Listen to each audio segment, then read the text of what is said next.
greensandmachines.com.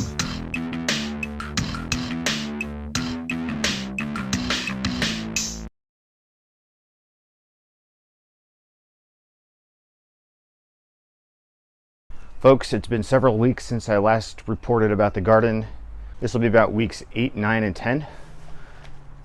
It is the Central Valley of California, and it's been starting to get really hot. But today and the upcoming week, it'll be nice highs in the low 90s, nothing hotter. We've been seeing temperatures as hot as 100, even exceeding 100 lately. And so that's done a number on some of the plants. There have been a few that got burned out, but those were ones that weren't going to survive the summer anyway. Since I knew it was going to get hot, I've started harvesting some of them, especially the lettuce, a little of the Chinese cabbage too, and some of the leaves of the Swiss chard. The Swiss chard is actually getting pretty big. Take a look at this guy.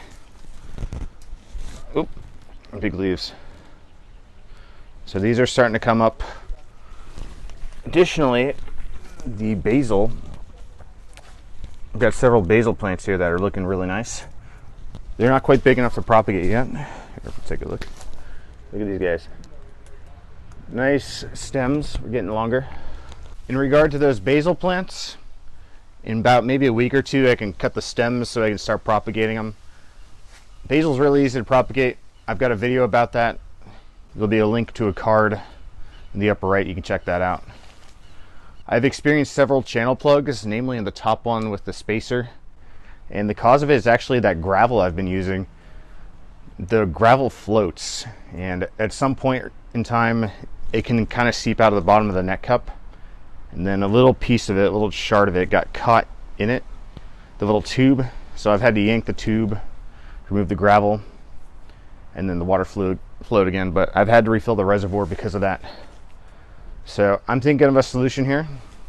One option is to use some mesh just like this.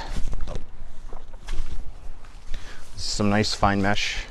You can see through it, see me through it, but ideally none of the gravel or any of the stuff falling off the tree will be able to get past it. So I'm going to cut this out circular and then try to fit it into the channels.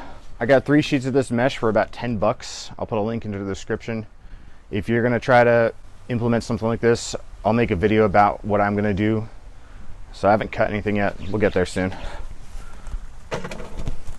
I was a little bit delayed on getting a new plant sowed, and it's especially hard to pick which plants to put in here. The lettuce will burn, Chinese cabbage will burn, and the basil will be propagated from the cuttings, so I'm not sure if sowing new basil seeds is smart. So I've sowed some new seeds, mostly some new lettuce, but I'm also trying to sow the amaranth seeds I bought. I'm kind of curious to see if that'll actually do well in the system. So far I've got a few of them to germinate, so that's a good sign. The plants, from what I can tell, they're kind of big, so I hope it doesn't end up like the tomato plant scenario I had a few years back where the plant grew so big it just brought the whole garden down. So ideally I get this basil to grow, I make cuttings of it, and it'll fill the whole system, and I start the other 2 channels. I'm looking ahead to this nice cooler week, and I'm not looking forward to any more heat. But if we get more basil in here and the heat comes, well, the system's ready. The basil will enjoy it too. So if you like these hydroponic gardening vlogs, please leave a like and leave a comment below. That way I know to do more, maybe more frequently, maybe less frequently. And if you want more DIY projects, gardening tips, etc., be sure to subscribe to Greens and Machines. We'll see you in the next video. Goodbye.